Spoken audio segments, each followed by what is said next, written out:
a lot of people will say to us, there's no way we could do what you do. There's no way we could walk into that place. I wouldn't be able to function. I would just break down. And I say to all of them, it's different. When you come onto a scene like that and you see animals actively suffering, sometimes dying, and you now have the privilege and the power to pull them and get them to safety. Like adrenaline kicks in, and you're like, I will process all of this later. I will cry later. I will cuss later. But right now, we're going to get the animals out of here.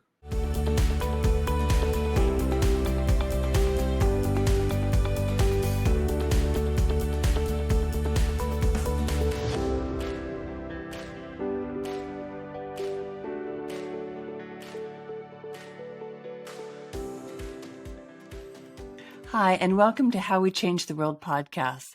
My guests today are Tim Woodward and Michael Cunningham of Animal Rescue Corps. These two men left lucrative careers in the high-tech industry 12 years ago to find work that was more meaningful and fulfilling to them, something that made a difference in the world. They have never looked back. I think what you'll really find in today's episode is the joy and the happiness that just seems to exude from them, even though the work they do is often painful and grueling. Compassion and commitment are just bound up in every word they utter, but they're also just so fun to hang out with. So I hope you'll enjoy what is a lively episode where you'll learn probably something about a subject you may not know much about, as they tell us stories about their large-scale animal rescue and keep us entertained throughout. Hello, Michael and Tim. Welcome to How We Change the World podcast. I'm thrilled to have you both here, both of you especially. Thank you. Nice Thanks to be for here. having us, Deborah.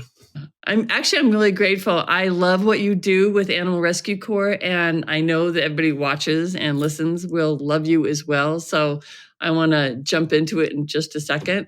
I just want to acknowledge that we have met, but only, I think, once. I've seen you online a lot, so I feel like I've seen you and know you, but I think I saw you once in a restaurant, and I think it was, I looked back, I think it might have been like 2011. So it's, you look exactly the same, which is amazing.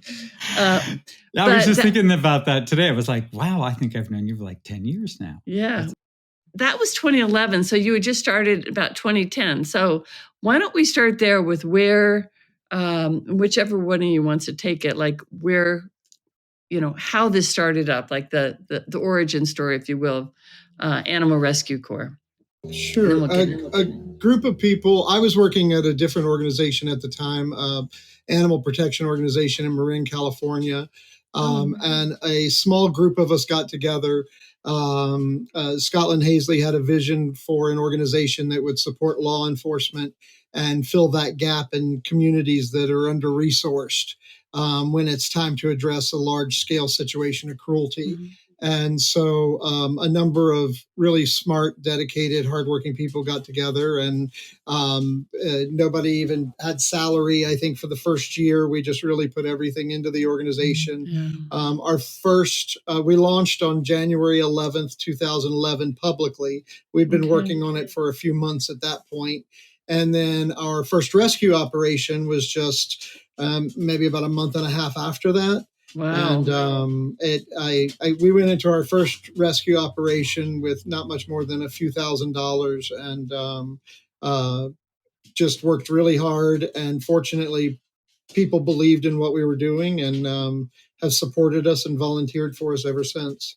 We did have a financial backer in the beginning who was going to help launch us. But then when we realized what it was going to cost us, they wanted to be president and chairman of the board and all this other stuff. And we were like, well, we can do this the hard way and keep it, or we can do it the easy way and let go of it. And so we decided to do it the hard way and keep it. And that meant Tim and I cashing in our 401s. So you started financing it yourself? We started financing it ourselves, and then getting some major donors to help with that first rescue. It's amazing that you had to make such almost a gut-wrenching decision from the beginning about your morals and how you were going to take the future of the operation. Like, when were you going to be influenced by other people? When were you going to follow your heart? Right? Because that's probably one of the reasons why you started, is so you could do things the way you saw them or you envisioned them. We had a lot of experience in jobs that weren't meaningful. Well, so there's success in one way, and then there's this isn't getting me. There's something else. There's meaningfulness. There's doing good work, and that you can't put really a dollar amount on. But it wasn't there in some of our previous jobs. So we were fortunate that we had good lucrative jobs in the Bay Area before. And we're actually at a place in between. And I had started doing some work for another nonprofit. And then, but it was truly a leap of faith, because I don't know what the exact percentage is, but the vast majority of nonprofits never make it past their first or second year. I know. And you're at 12 years now? Yeah, we just celebrated our 12th anniversary. Wow. Well, congratulations. I don't care what kind of nonprofit you are. That would be an amazing thing. But I think with animal rescue is probably, I don't know if it's harder to fund than other organizations. Would you say that it is? Oh,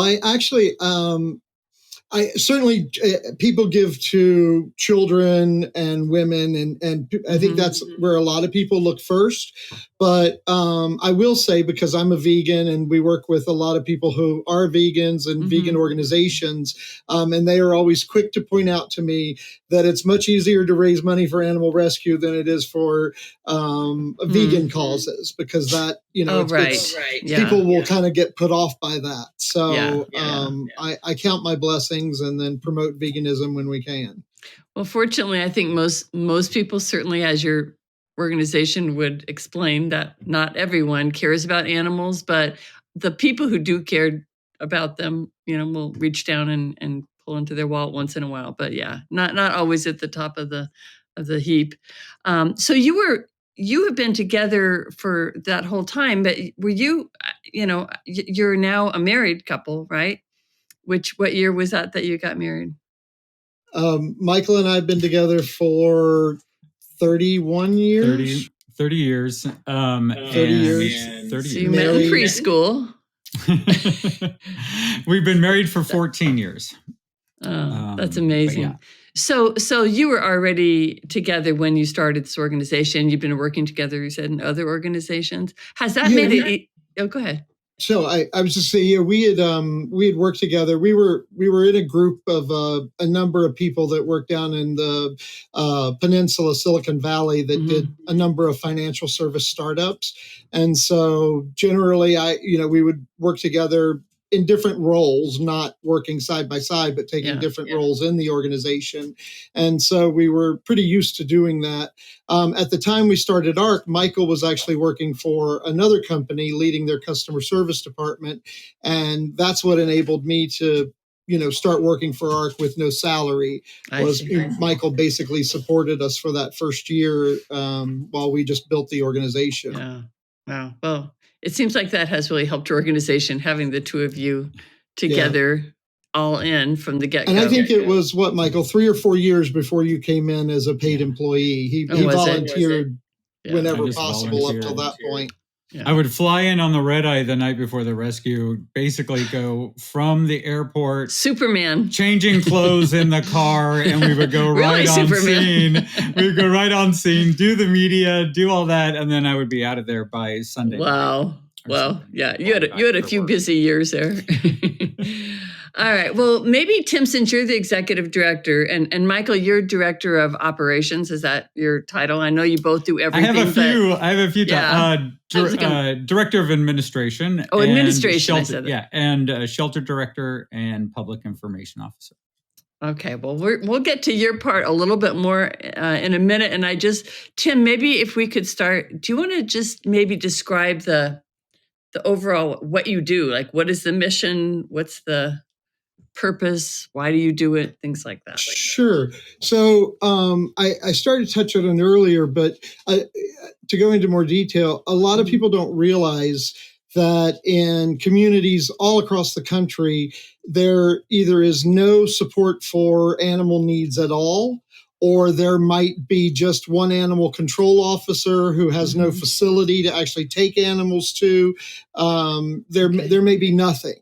So in those communities, if there's a breeding situation, a hoarding situation, an abandonment, just straight up neglect, anything involving more than a couple of animals completely overwhelms their system. They're just not set up to handle it. And the other side of that is if it's a criminal case and it's really important to document everything, collect the evidence, and make sure you have an airtight case, most deputies and almost all animal control officers have never had the training that would really set them up to be successful at collecting the evidence, making the case. And so that's exactly what we were designed to do. We were designed to come in with the veterinarians, the forensic experts, the documentation team, and the handlers. And so we go onto a criminal scene or a man-made disaster scene or a natural disaster scene, and we safely remove the animals. And the entire time we're documenting everything, from the way they were found before we've touched anything, to what their water bowl looks like, to how long their nails are. Are they matted? What are they standing on? Are they standing straight on wire? All of that. And if it's indoor, we do ammonia readings and other tests inside to show how dangerous and unhealthy that environment is. And what part of I know you were just in Tennessee for a long time, but could this happen anywhere? I know you went to Mexico, so you obviously, is there any state in the country? Our very first rescue operation was in Tennessee. And so it organically just kind of started growing in Tennessee. Tennessee also has an amazing volunteer base of people who really work hard for animals. And the other thing is that Tennessee is very centrally located. So you can address multiple states in the South that border Tennessee, and then you shelter them and rehabilitate them in a central location. And then we move them on up into the North, Northeast, Midwest, where there's a greater demand for adoption and they'll get in homes much faster. So there's several reasons why Tennessee, but we have done rescue operations from California to Montreal. We took in dogs from St. Martin, Mexico, Michael. Halifax, Nova Scotia. Oh, really? Canada too. Cayman Islands. Really? Yeah, St. Martin was a big one too, because we flew in a 737 and filled it up with animals. Did you really? Oh, okay. That one I want to hear more about. Yeah. Probably 80 or 90% of our cases and work centers in the Southeast. Is the need greater there too? I mean, not to pick on the South, but I mean, is that just more the culture that you've got more puppy mills there or whatever? In the rural South, there's a bit of a cultural thing where they're not always running to get their animals spayed and neutered. There's a bit of a cultural thing where, it's okay that he's running loose. He comes back, and things like that. So whereas in a lot of the Northeast and Midwest states, there's been a focus on spay and neuter for decades now. And at some point they started seeing the return benefit of that. So they keep promoting it. They keep investing in it. So the number of homeless animals have gone down in those regions. And so they're able to take animals from regions where there's still a lot of work to be done. I think in some of those northern states too is, and part of that culture thing you were talking about, Tim, is in the wintertime, it is so cold, those animals come indoors. And they come into the home and there's more of them living with you. Whereas in some of the other places where it's warm enough all winter, they're staked out on a chain out in the yard, and there's this disconnect from the animal that you don't necessarily have when they're in the house. And to Although it answer seems the like other a lot of the aspect, pictures I've seen, it looks like there's a lot of disconnect, but we can talk about that. Right. right? Yeah. Oh, we got But the stories. Yeah. And you're still smiling, which is a testament to your strength on both of you. But go ahead, Tim. I do want to make the point that a lot of people think there's more cruelty in the South than anywhere else. But in terms of just cruelty or breeding operations, that exists everywhere. So it could be three houses down the street from you, and it's neglecting cruelty is not exclusive to the South by any means. Absolutely. Right. But and then also there's just a lack of resources in these areas. More in the South, yeah. Whereas other places, their animal control can handle larger cases or kind of boom and bust type things, but every once in a while. But there's some parishes in Louisiana that we've worked in.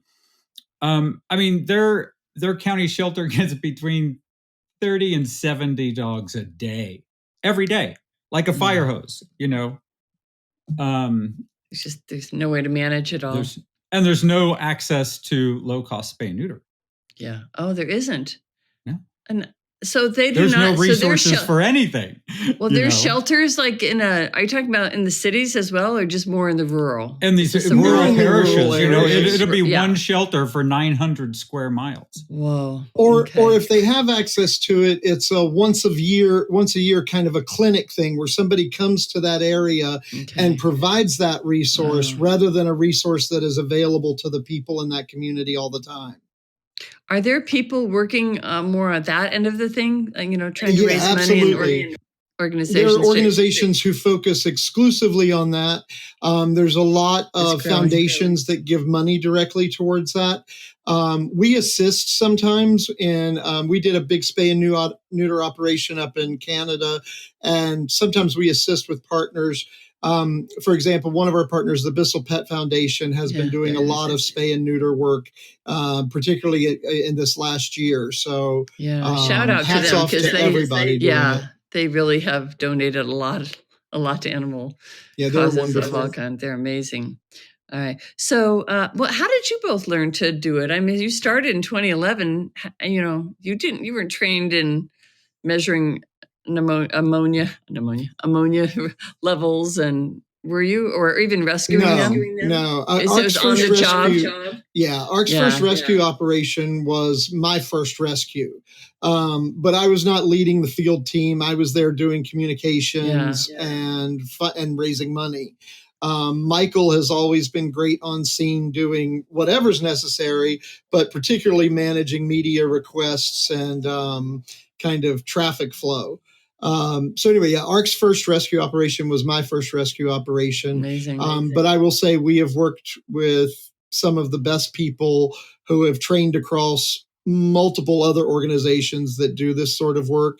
And now after 12 years, many of us have taken, certifications and training courses that have better prepared us. Yeah. So now but do you both go on the operations, which we're going to get into what they are in a minute, but do you both always go, or typically? It's a good day when we can have Michael on scene. Sometimes, depending on what's happening at the shelter, he's needed more there, but it's always our preference to have him in the field with us. Okay. So we need to, I think, establish how the whole thing works, is I know you don't have your own.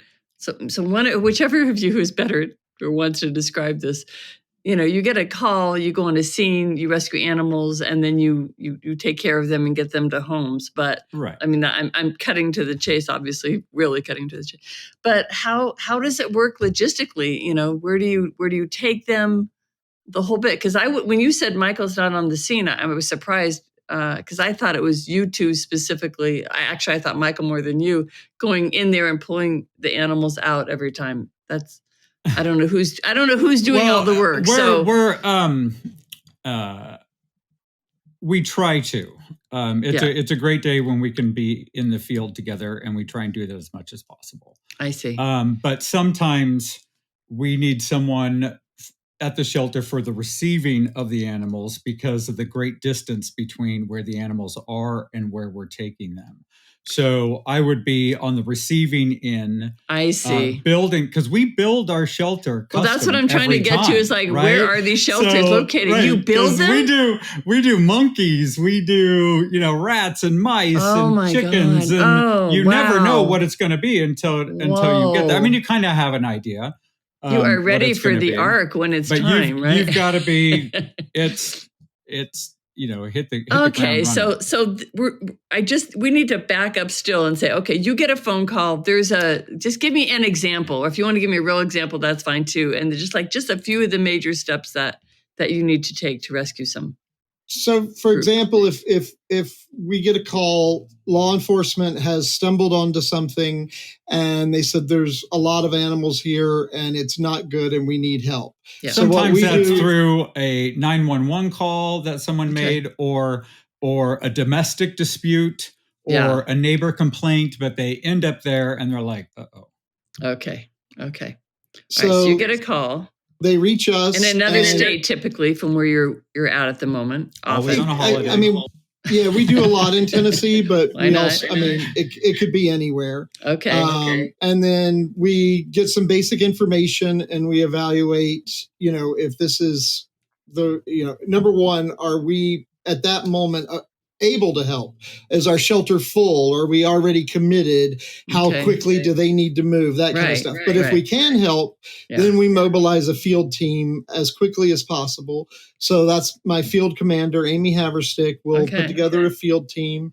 And then I'm usually on scene and will either function as an extra documentarian taking photos or an extra lead handler removing animals.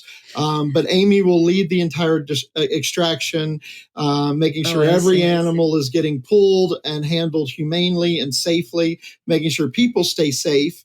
And then our other team member, Kim Rizak, is managing the intake process.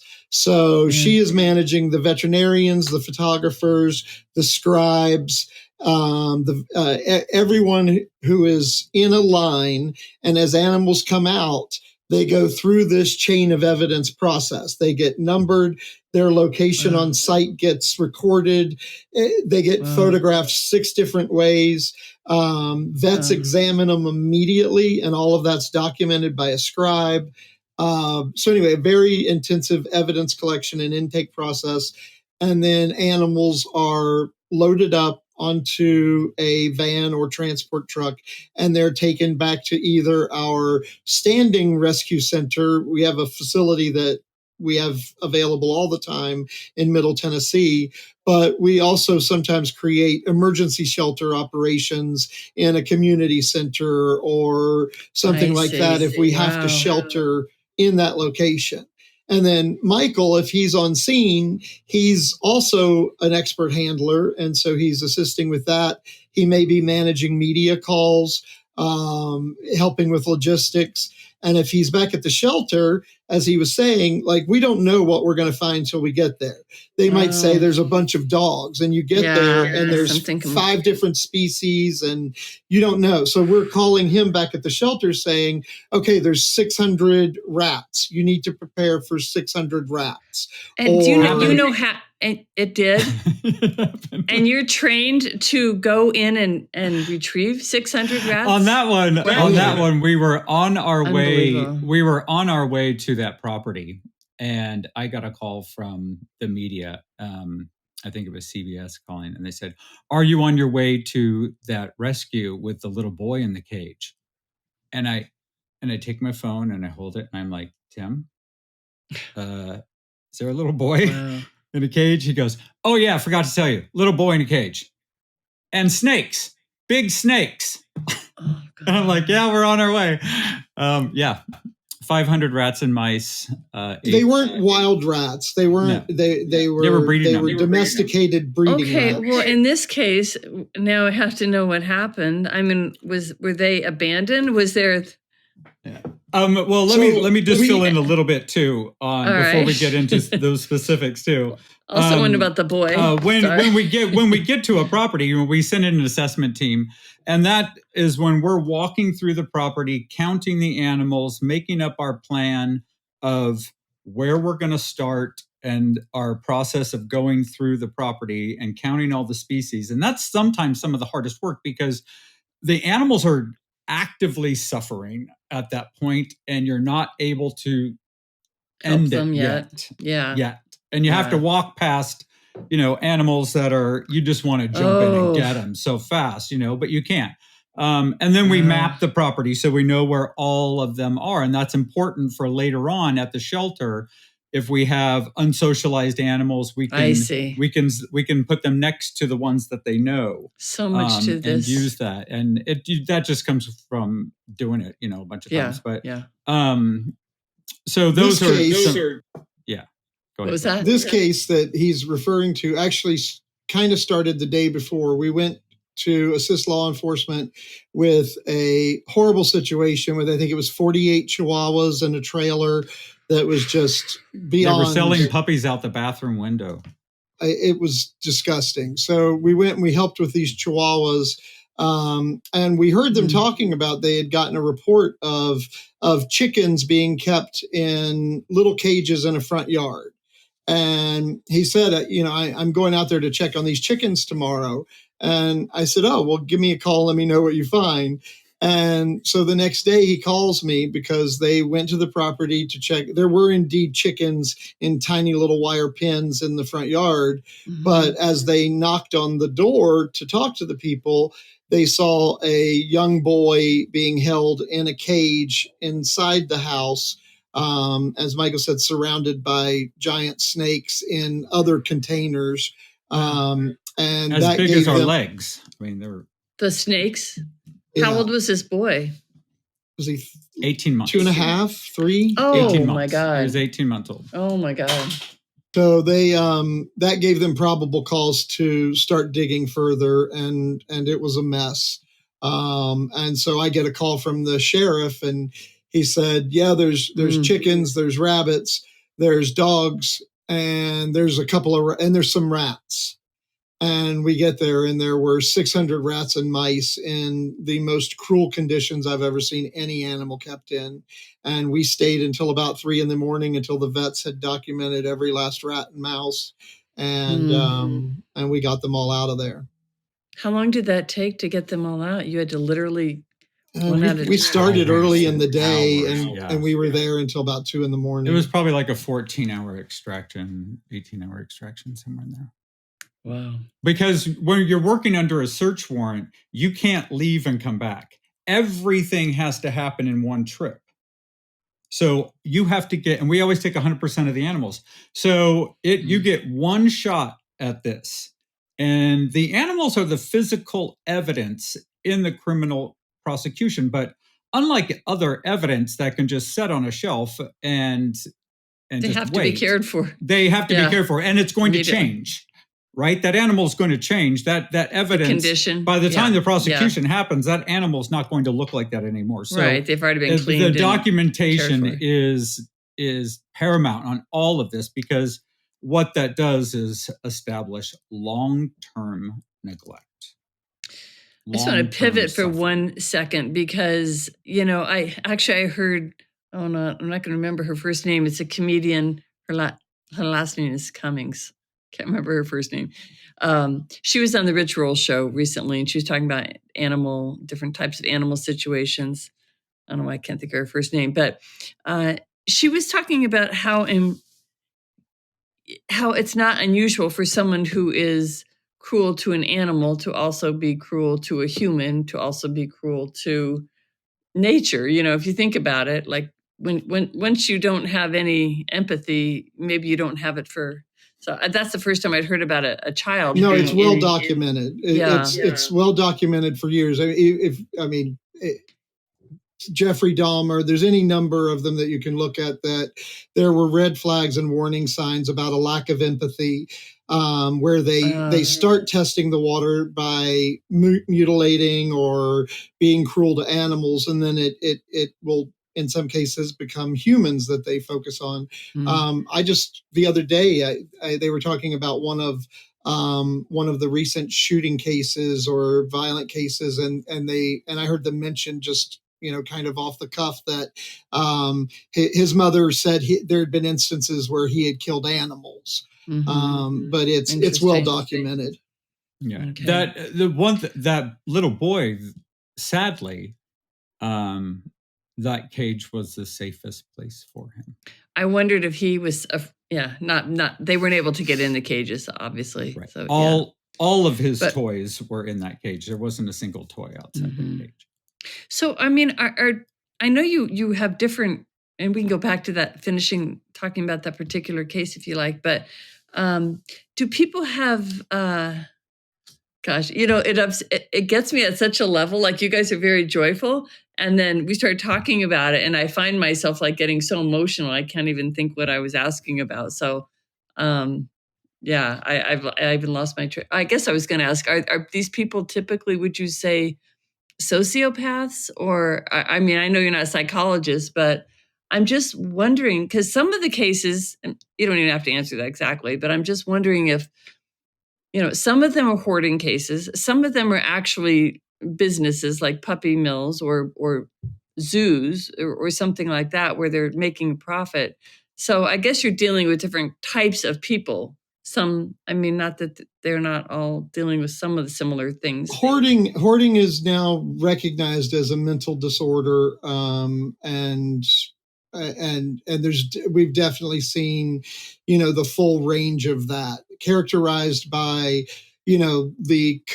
the compulsion to collect, whether that's animals or whatever, new clothes, or everything. Yeah. And we've seen some things in hoarding cases that are just unbelievable. I mean, the show Hoarders, it's no lie, like it's bizarre. Yeah. And so certainly there's mental disorder there. We've also seen plenty of people who, and I hate saying it this way, but they did start out with good intentions and they just didn't have the ability to balance it or say no, or, they would happily let the animals go to a better home, but there isn't, and they're overwhelmed. Whereas a hoarder, even if there is a better home, won't let the animal go. Yeah, some people will be doing fine with their 20 dogs or 30 dogs, but then there's some type of health event that happens. Oh, so no one's able to care for them. And all of a sudden it goes downhill fast. The man responsible for the cage we were talking about with the rats and the kid, I had to go and sit and meet with him and try to get and successfully get a surrender on all the animals. And it was hard because you try not to develop emotional opinions about it. You just try to be professional. Sure.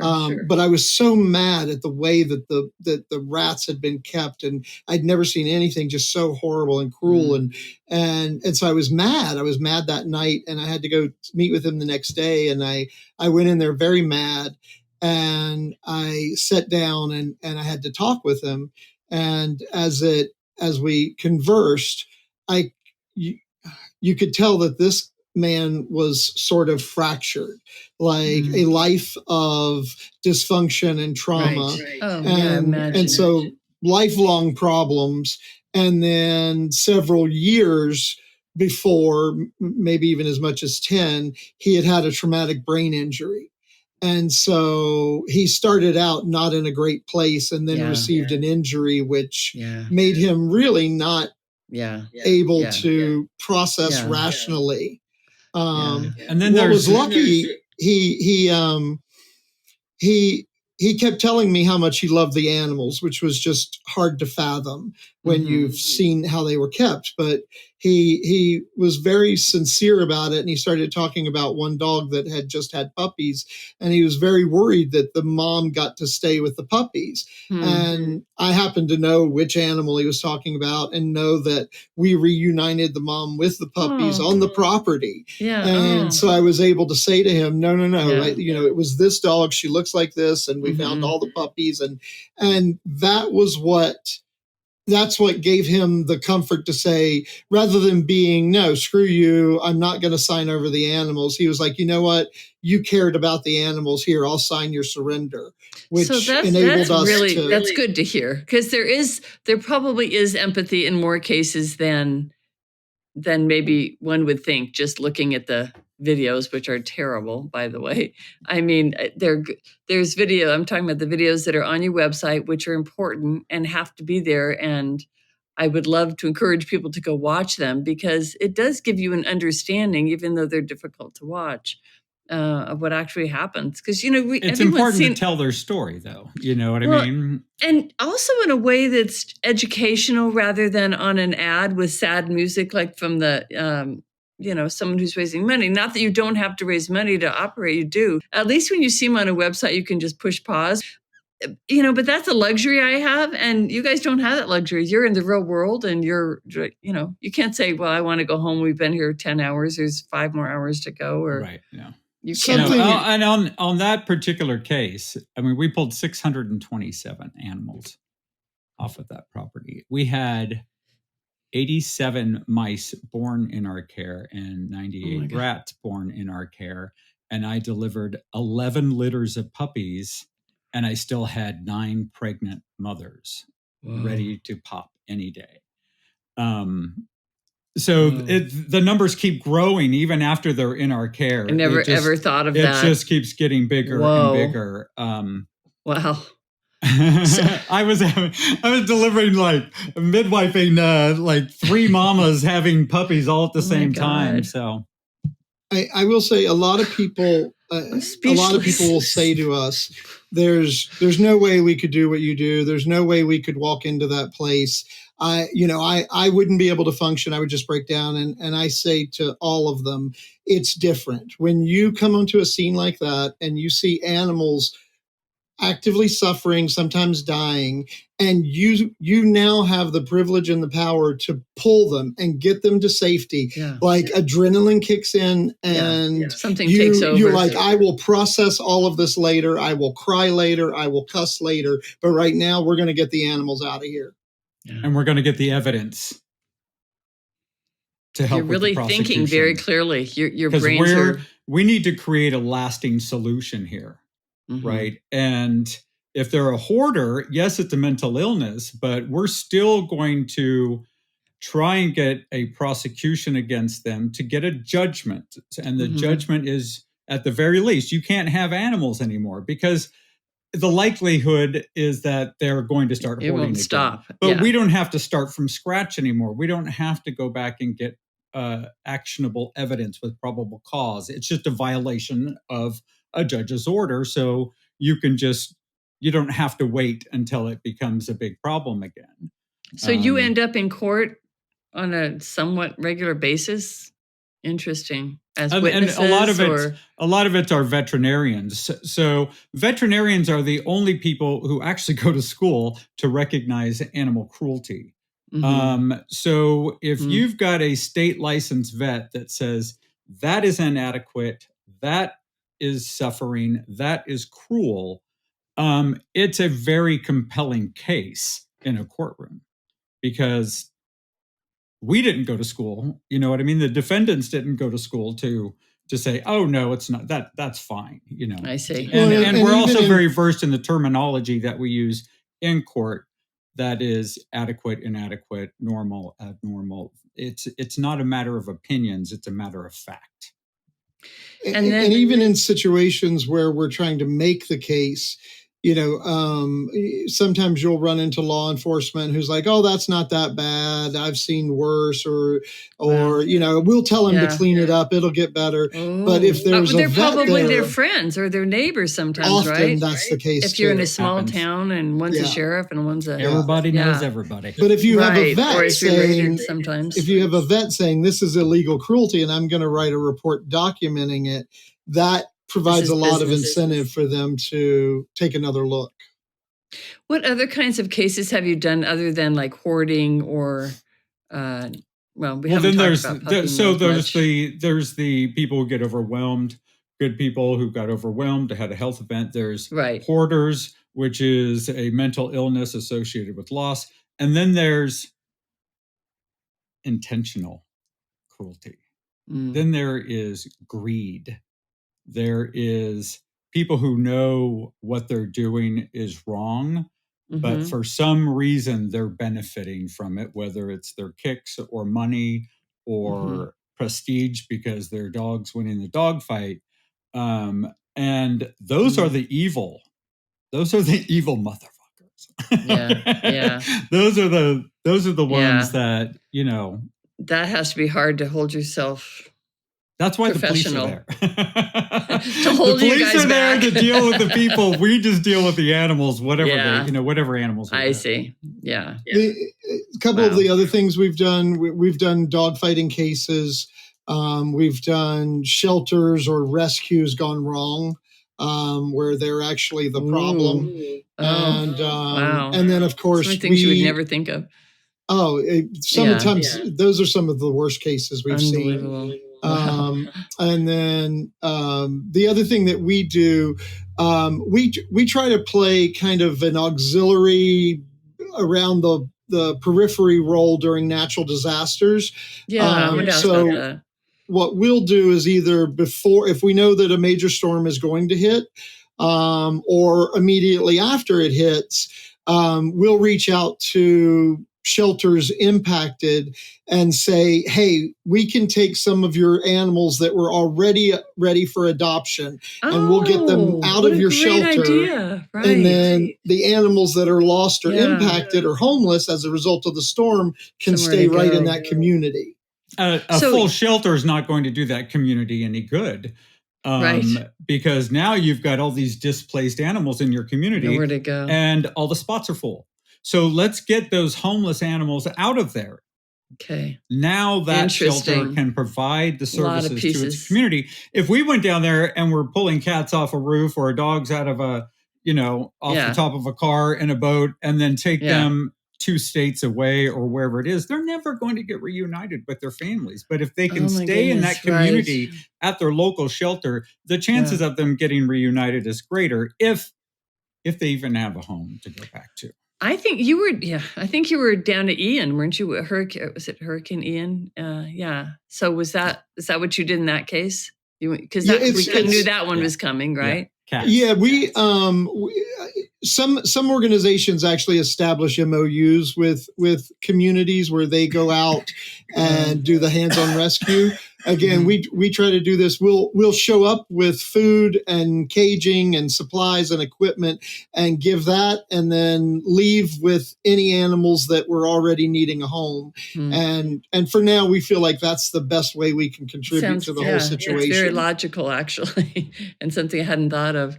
How did you do this with when you? Well, I saw the one in Mexico, and I'm not sure when you said you had a 747 full of. That was a cargo plane.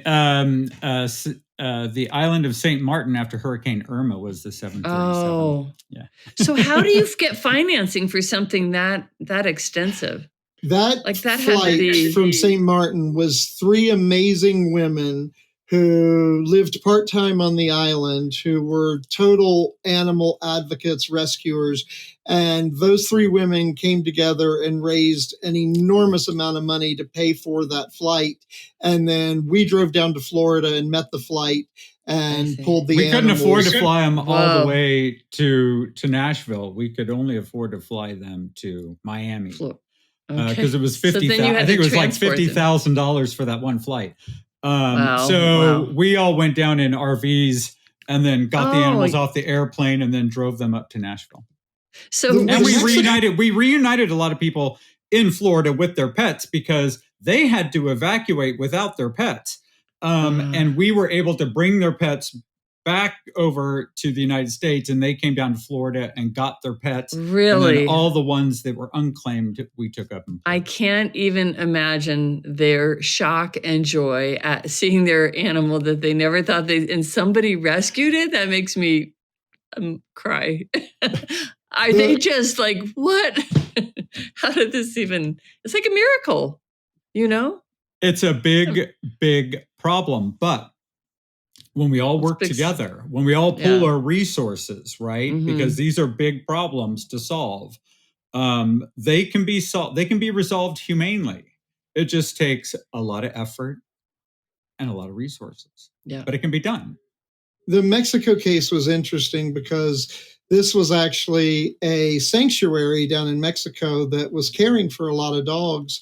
but it was in an area where the organized crime was really, really bad. And so they started extorting the people who ran the sanctuary, and said, if you don't give us money, we're going to kill the dogs. Oh, and so and we kill had you to, and kill your families.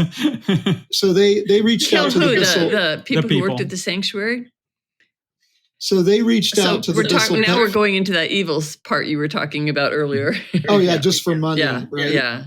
But they reached out to the Bissell Pet Foundation, and the Bissell Pet Foundation contacted us, and they said, look, because it needed to kind of happen very quickly and very quietly before they realized that they were getting all the animals out of there. So Bissell said, look, we'll get them on a plane and get them to you if you can get them and take it from there. And so once again, we worked with our friends there and made sure these dogs were not in any danger. Flew into Cancun. A cargo plane came out of Laredo, Texas, flew down to Cancun, and they brought the animals out of the jungle. Filled up this the was airplane. in Cancun? In the middle of spring break. In the middle of spring break, too. So just all of those logistics. The sanctuary was further inland, but Cancun was the relatively closest close. airport. They had to drive several hours to get to Cancun to fly out. To fly them out. And then we brought them in through Florida, and then Florida over to... So speaking of resources on the human aspect, so I was looking on your website when we were first talking about, I was thinking of interviewing you guys, and I'm looking at your, I don't know, it's under financials or something. And first of all, there's two parts to this point. One is that I see your actual tax return on there, and I'm like, oh, like I felt like I shouldn't be seeing this. It's like looking in someone's, underwear drawer or something. I just like, I never have seen that. Yeah, it's just right there. And so I read it because it was so interesting. I never see anyone else's tax return. Yeah, most organizations are required, nonprofit organizations like us are required to provide it to you if you request it, but we just skip that step and we make it available. We're very proud. We do really big things with not a lot of money and consistently. Or people, or staff. So, which was my next point, was that in looking at the tax return, because I was fascinated by it, because I've run a couple nonprofits, so I'm like, oh, how do they do it? But there were 1,700 volunteers listed on there the year before. I'm like, 1,700? Like, that's mind-boggling. I'm at 6,800 right now in my database. In Tennessee, I have over 3,700 in Tennessee. So these angels, honestly, so if you go to a certain area, somebody just gathers them, or you gather them, you just put out you must have a great network. It runs the gamut. So we have people who come once and then say it's not for me, and we have people who come every spring break because that's when they can, and then we are so fortunate. We have people who come every day, 8 hours a day, like it's a job. And they take a significant role, like a role with real responsibilities, and they give us that time every week. This is amazing, because we're talking about a time when you can't get anyone to work anywhere. I mean, it's a labor of love, and we're so blessed to have I feel like I get to scrape the cream off of every community I go through. It's just because it's the people who show up, right? It's the helpers. It's the one when we put out a call and say, "Hey, we need help," that come and show up, and they're just the best people. And not everybody's available every time, and volunteering tends to be a very transient part of your life where either you're off for the summer or you don't have any grandkids yet. Grandkids always ruin my volunteers. Some of my best volunteers I've lost to grandkids. But those grandkids can be your future volunteers. Well, maybe. I hope, If you guys live long enough. Right. Thanks. Part of what we do, employees are focused on productivity and efficiency. Part of what we do has nothing to do with that. Sometimes it's just going in and sitting with an animal in their cage or next to them and just get them used to people being in their space, because they're either so frightened, abused, or unsocialized, it's going to take a while, right?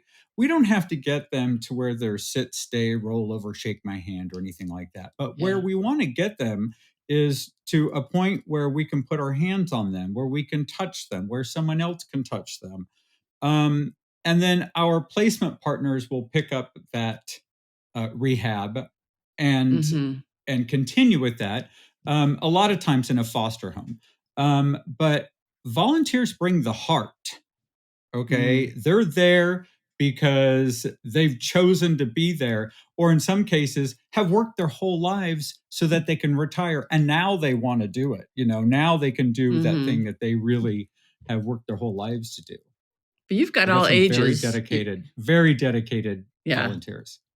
Yeah, all ages. But I will tell you, we would be remiss to not say that mature women make the rescue world go round. Is that right? Without our women volunteers, and these women work so hard, and they are so dedicated, and we're really happy for the men who come and to have that as well. But the women carry the load. I never knew that. I mean, I didn't. And Amy, as our field commander, is just amazing too. To have a woman in charge on scene, calling the shots, and very cool. It's just fantastic. Yeah, it really is.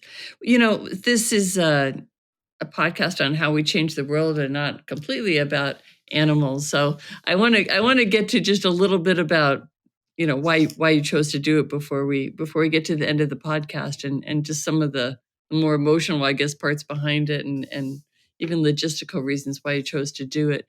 But one thing I think people ask about a lot with dogs that I just want to get your take on is puppy mills. I mean, I live in a building, and there's the number of days I see new puppies coming from breeders, and I don't know how to explain to people. People know there's dogs available in shelters, but they'll say, well, what's wrong with buying from a breeder? What's wrong with that? Other than the fact that there's ones that aren't getting adopted. I mean, I don't think people do puppy mill dogs principally go to pet shops? Is that typically what you would get in a pet shop, is something from a puppy mill? If it's a large, well-established puppy mill, generally they're being wholesaled out to puppy mill chains, or pet store chains, or distributors who further bust them up and move them around. But then you go smaller than that, and you have smaller puppy mills, or that aren't registered, that aren't regulated, or you have what we call backyard breeders, which is kind of a next step down. And those people they may have a relationship with a local small pet store, but generally they're selling at flea markets, they're selling online, they're selling in the newspaper. And so when you can know that you should not be buying this animal is when they don't invite you into their home, show you the mother, show you the father, show you how all the dogs live. Because if they're just going to meet you in one room, or they're going to meet you in a parking lot, and they're going to show you this little puppy, and you don't get to see how the mother lives and how the father lives, then you're almost certainly supporting cruelty. Are there ever times when you think it's okay to buy from a breeder? I mean, not that you would, but is there a justifiable argument for it? Not for me. I could never do that. I have good friends who have, and for them it's about but they know the breeder, they know the breed, they for them it's about this this thing of the particular love of the breed. And I give them trouble all the time, and I say, look, I can find you a dog just like that. But it's not illegal, and they're if ideally they're not perpetuating cruelty, except the fact that homeless animals die in shelters every day.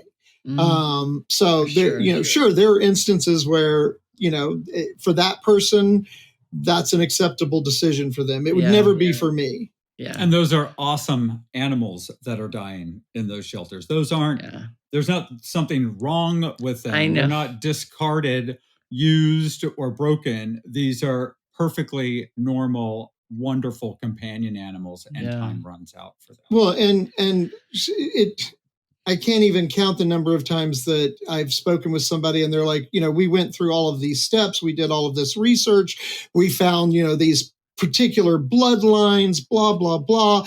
And the dog is genetically messed up. High anxiety, separation anxiety. It feels like bones. More often than not, actually, because of breeding. Having a little bit of mutt can go a long way in terms of a dog's health and that's a mentality. Great line. Yeah. I know. We did an Amish puppy mill this spring. 514 dogs, I think it was. It was actually last November. It was a bunch of it. It was what? November? Last November. And it was a bunch of organizations that got together. But here's some of the collars that are on those dogs, and they have these little USDA tags. USDA. Right? So what does that mean? It means they're livestock. This puppy mill was regulated by the USDA. They're livestock. Okay, this is the tag in the cow's ear. This is on a Pomsky. This is on a Doodle. This is on a Cocker Spaniel, and they're mortgaged. Okay, there was a $600,000 mortgage on the dogs, and so in order to do the seizure, they had to get the bank's buy-off to let the assets be seized because it would no longer be able to collect on the mortgage. What was the intention? What was the commercial breeders?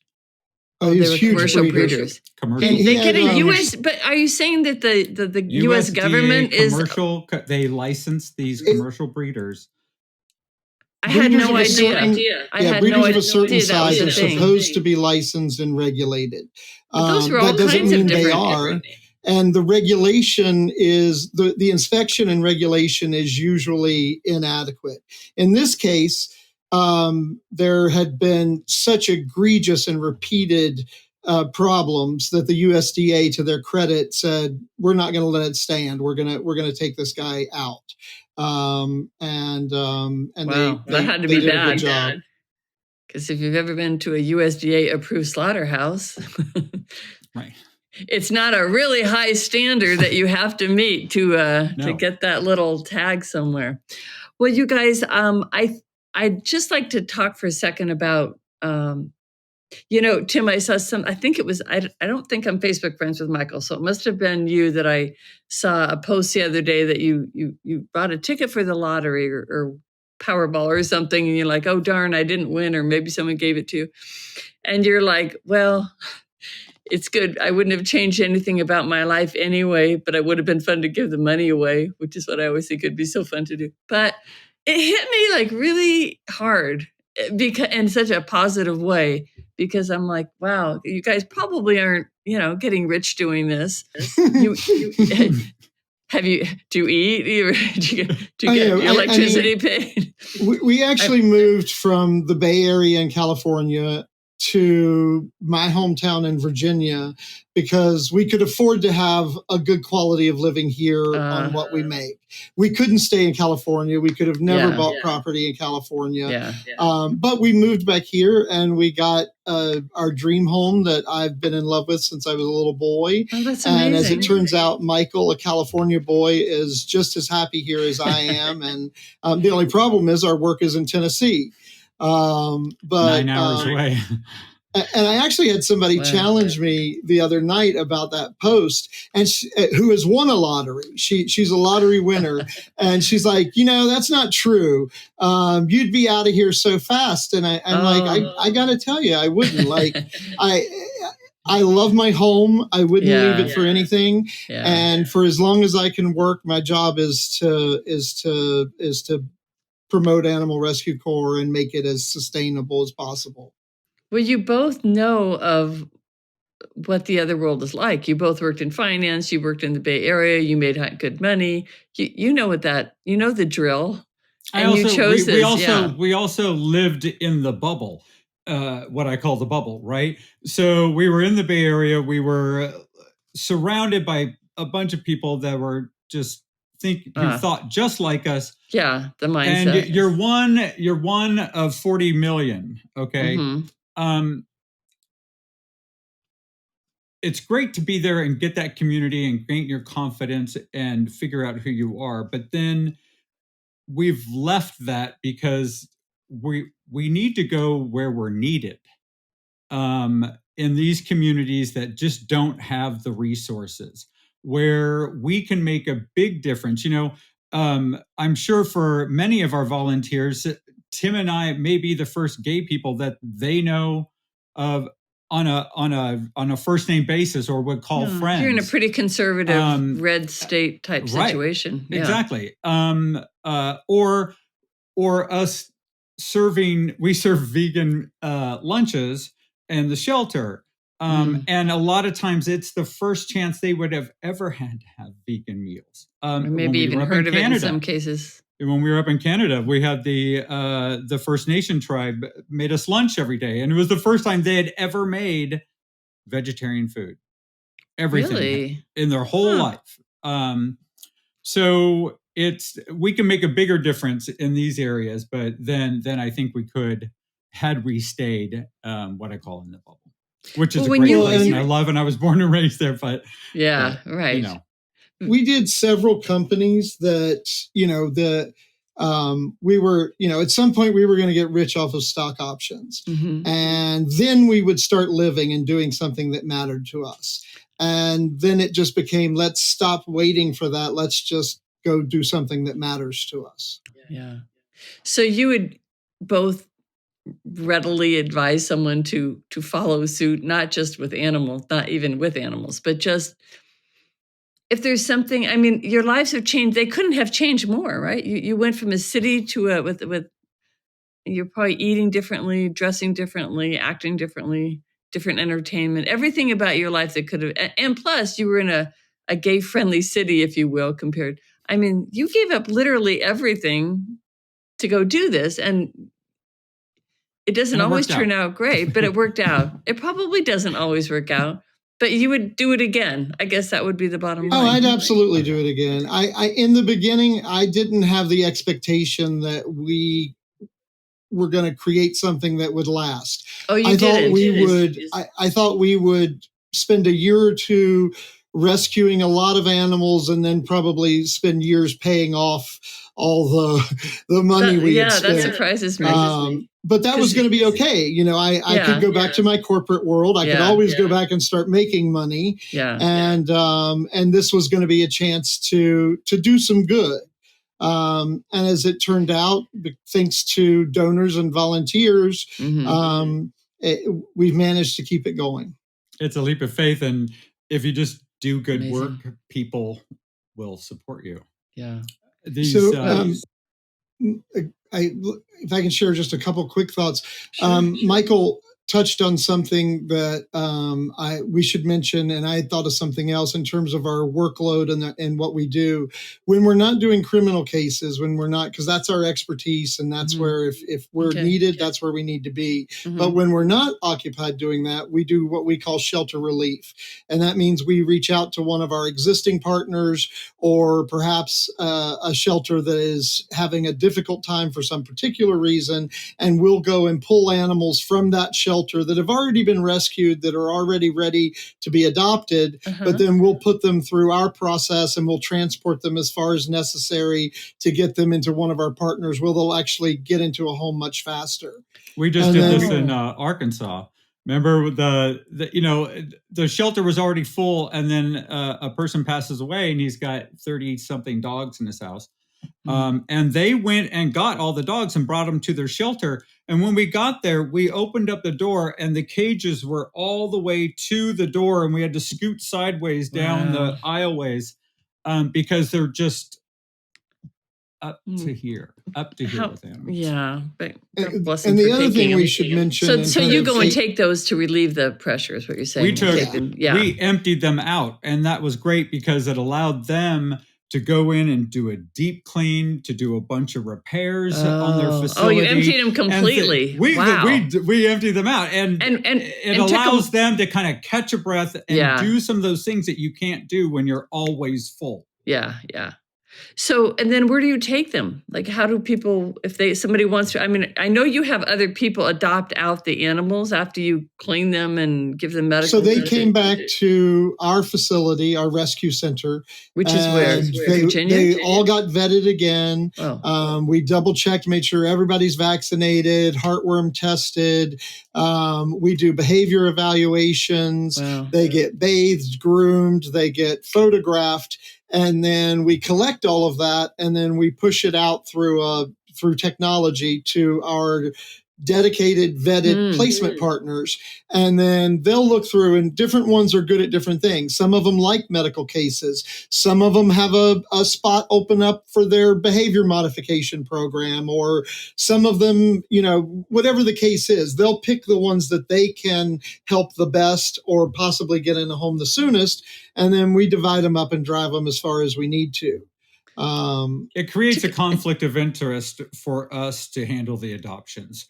I could see that. We're seizing the animals under the authority of law enforcement, so we can't then get adoption fees, and so we hand them over. But also, you kind of have your specialty, and your hands are pretty full. It doesn't sound like you take a lot of our facility is to get them out of harm's way, get them stabilized, get them evaluated medically and behaviorally, and then say, okay, where is the best place for them to go to continue their rehab? Yeah. So the people we seize animals from like to tell judges and anybody that'll listen that we're making money off their animals. That's why we do it. When the truth is that we spend anywhere between $500 and $1,000 an animal if there's no serious medical condition to make sure that animal gets what they need and gets into a home. And we never collect adoption fees because we don't place animals directly. So there's no gain financially by us. And we don't charge for our services. We're totally free. I'm changing the subject a little bit, but how are you? You seem like the happiest people that I really come across. And I'm not just saying, because you're doing work that's meaningful, but like you're seeing hell, and you're like well into it. You're not avoiding the depths of the pain. And so, I mean, do you have some way PTSD. that you probably do have PTSD, but I don't know what you have. But I mean, how do you cope? You have to find a way to cope with it. Sick humor. We have a very dark sense of humor sometimes. That helps us get through things. I always think, God, what would I do if I knew about this situation and I didn't have the power to do anything about it? That's really interesting. That would make me dark. And we've had cases like that where we've gotten onto a property and it is horrific. Great answer. Yeah. And law enforcement makes us leave. And those cases live with us forever. Those cases are what we think about at night, because we've seen how those dogs were kept. And so anyway, when you have the power to change it, that's huge. And at the end of the day, you feel accomplished. You're achieving something. It's their last bad day. No more bad days when we get there. Wow. This is it. It all ends. And that's why when we walk through on that assessment, it's very difficult to walk past some of the animals when you're just assessing the situation, because you can't just start. But you also know it's almost over. That would be the great name of an organization, though. It's their last bad day. Last bad day. The Animal Rescue Corps is an excellent name too, and it is, because it's it's like the Peace Corps. It's a volunteer army of compassionate people who want to make a huge difference. Yeah. You guys are amazing. So we should mention the other thing we did this year was the Envigo Beagles, which was huge across anybody that's focused on and it brings up a different point. Rights. Yeah, which is really important about testing. Yeah. Yeah. So we were honored to work with other groups to move, what was it, 500, I think 85 came through our facility, 800 moved into our partner. So just give a little backdrop on that. Why were they rescued? Because there's beagles being animal tested all the time. So this was a giant breeding facility in Virginia that I think the total was something over 4,000 animals in this breeding facility. Once again, they had to be inspected and regulated, and they had failed miserably in terms of animal care and safety, and horror stories. And so they were providing the dogs to like cosmetics or medical, something like that. That's pesticides, cosmetics, medical testing, you name it. And we could do a whole show on why that's not effective. And there's legislation pending on that, I believe. Yeah, and even like 95+% of products that make it through animal testing still fail. So there's better ways to do it now, and they still test to see if cigarettes are addictive. They're still doing that? Yeah, because there's a grant available. So keep doing it, you get the grant. And these dogs were awesome. They were so docile, so sweet, curious, really. And that's why they pick beagles, because they're not going to fight you back. They'll let them. Yeah, they'll let you. And so it's kind of doubly heartbreaking. So what happened? How did you went in and just? Oh, so we got, once again, we got contacted. One of our partners that we've worked with for a number of years in California that moves a lot of dogs from the Southeast to California and places them. And they have a particular love of beagles and hounds. And they had actually been working on this case before some of the larger organizations got involved, like HSUS. And so they had already agreed to take almost a quarter of the total. And knowing that, we reached out to them because they're in California and we're much closer to Virginia. And we said, look, how can we help? Can we transport? Can we shelter them until you're ready for them in California? Like, just tell us what we could do. So we did a little of that. Let's get them out of Envigo, even if they can't take them in California yet because they were taking so many. Let's get them out of Envigo. Because they had to. The court ordered that they only had a certain amount of time to get all the animals out. So we're like, look, if you need to, bring them here. We'll hold them here until you're ready for them. So you did that. You end up keeping them at your facility. And our how bad that had still to be ringing from 85 beagles in the room. I can't even imagine. Well, it was interesting on that one because we had the beagles there, but I also had the operation out of the dark dogs there, and the operation out of the dark dogs had never seen another dog. You know what I mean? So, and people can see that video on your website. There, you had a little bit of coverage on and that. And the beagles had never seen another non-beagle. None of them had been outside. So there's all these new things happening, and you got, I had about 110 dogs in the shelter at the time. None of them had been outside. Well, except to get to your location, I guess. Right. But they didn't know what grass was. They didn't know what wind. They didn't know what wind was. You're trying to teach a dog what wind is, and it's this thing that's touching them, and they can feel it, but they can't see it. And then the trees are moving, and it's all these firsts that we're privileged to help them. My lights are all burning out, so we might have to wrap it up. I think it's last call. I don't know whether he or you want to share it, but I'd be remiss in not acknowledging that your son-in-law, Chris, was one of our earliest and very biggest supporters. And this organization would not exist today without his early support, and both being a major donor and also just helping us grow our audience and our list. Oh, really? I didn't know that. I knew he was there at the beginning and helping get it off the ground, but I didn't know too much beyond Chris, that. we would not have made it. That's great. Well, thanks for mentioning that, Chris Hoare, HOAR. They have a number of little puppies around their place all the time too. So they love animals. I know that. Yes, they do. They do. Thank you. So how can people support you best? I mean, you need can they is it all through your website? I know I'll put on the show notes all the different social media sites because you're on all of those. But as far as your greatest needs? Is it financial? Is it volunteers, or both? It all of the above, but this year in particular, our financial need is great. Is it? After being in our last location for over 7 years, we had to relocate the whole operation this year, and it's been a very expensive process, both the move and then getting the building up to with all the equipment and the resources that we need to be able to operate in it. So it took a lot of our reserves to get ourselves set up in the new facility and really lay the foundation for the next 8 years. So finance is huge. And you can go to our website and make a donation, or on Facebook. And then if you're somebody who likes to give supplies and things like that, we have an Amazon wish list. And then, of course, often the greatest thing you can give is your time. And if you're ever in Middle Tennessee or one of the locations that we're working, we're honored to have people give their time. And people will come down there. I mean, you don't have to live there, right? Or even you can just go down. We have people who come into town all the time.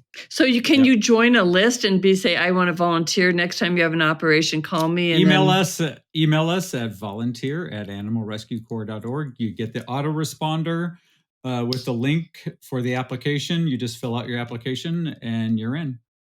And you can also go to the website and click volunteer and get through that way too. Okay. Is that how you get a shirt? You got to do the time to get the shirt. I'm like, where do they sell these? We don't sell these shirts, okay? No, yeah. You have to do the time. You have to earn them. Well, that should be an incentive enough. People love. I know somebody. Maybe we can make something happen. No, I would keep that a firm thing. You got to volunteer. I love that idea.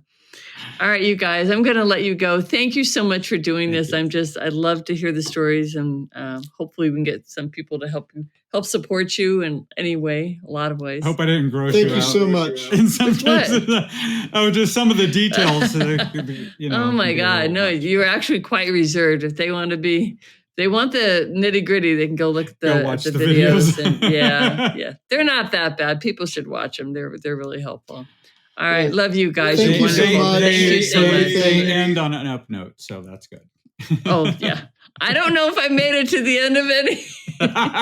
So I'm glad you told me that. There's a happy endings. That helps a lot. There is. But all right, you guys, take care. Have a great Christmas. And thank you for having us. We will follow along. All right. Thank you. All right. Take care. Bye-bye.